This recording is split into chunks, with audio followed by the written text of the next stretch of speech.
Hi hello friends అందరికీ నమస్కారం. ఈరోజు ఈ వీడియోలో తెలంగాణలో ఇందిరమ్మ పథకం కోసం ఎదురు చూస్తున్న వారికి ఒక ముఖ్యమైన అప్డేట్ వచ్చింది. సో దానికి సంబంధించిన పూర్తి ఇన్ఫర్మేషన్ ఈ వీడియోలో తెలుసుకుందాం. వీడియోని ఎక్కడ కూడా స్కిప్ చేయకండి ఫ్రెండ్స్, అండ్ వర్డ్ చూడండి.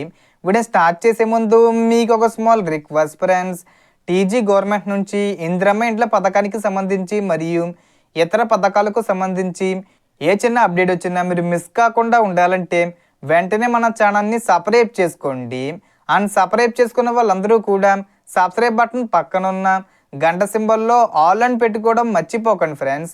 ఇలా పెట్టుకోవడం వల్ల నేను పెట్టే ప్రతి ఒక్క వీడియో మీరు నోటిఫికేషన్ రూపంలో పొందగలరు. అండ్ వీడియో మీకు నచ్చితే లైక్ చేయండి ఫ్రెండ్స్. సో ఏమాత్రం లేట్ చేయకుండా వీడియోలోకి వెళ్ళిపోద్దాం.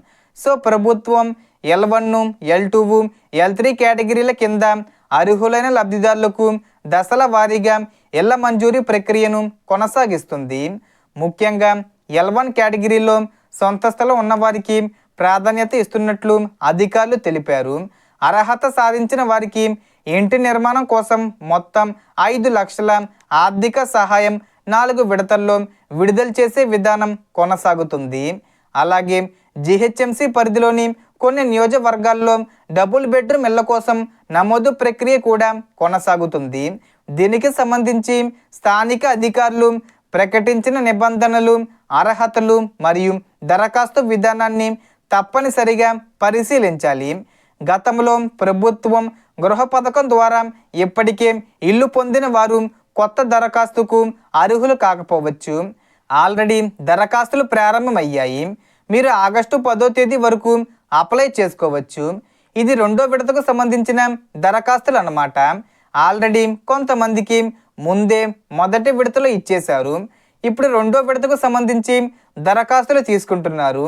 దరఖాస్తు చేసిన వారు తమ అప్లికేషన్ స్టేటస్ను అధికారిక వెబ్సైట్లో అప్లికేషన్ నెంబరు, ఆధార్ నెంబరు లేదా మొబైల్ నెంబర్ ద్వారా చెక్ చేసుకోవచ్చు. ఒకవేళ స్టేటస్లో ఏదైనా పొరపాటు కనిపిస్తే సంబంధిత అధికారులను సంప్రదించి సరి చేసుకునే అవకాశం ఉంటుంది.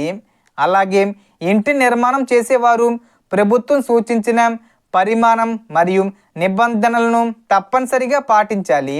ఎందుకంటే అధికారిక మార్గదర్శకాలను అనుసరించినప్పుడే తదుపరి విడత నిధులు విడుదలయ్యే అవకాశం ఉంటుంది. మీరు ఇందిరమ్మ పథకానికి దరఖాస్తు చేశారా? మీ స్టేటస్ ఏమి చూపిస్తుంది? కామెంట్లో తప్పకుండా తెలియజేయండి. అలాగే మీ ప్రాంతంలో ఈ పథకం అమలు ఎలా జరుగుతుందో కూడా కామెంట్ చేసి అందరికీ ఉపయోగపడేలా సమాచారం పంచుకోండి. సో దీనికి సంబంధించి ఏ చిన్న ఇన్ఫర్మేషన్ వచ్చినా నేను వీడియో చేసి పోస్ట్ చేస్తాను. ఆ యొక్క అప్డేట్స్ మీరు మిస్ కాకుండా ఉండాలంటే వెంటనే మన ఛానల్ని సబ్స్క్రైబ్ చేసుకోండి. సో టోటల్ ఇన్ఫర్మేషన్ ఇది ఫ్రెండ్స్. మీకు ఈ వీడియో నచ్చితే లైక్ చేయండి, షేర్ చేయండి అండ్ సబ్స్క్రైబ్ చేసుకోండి. Thanks for watching.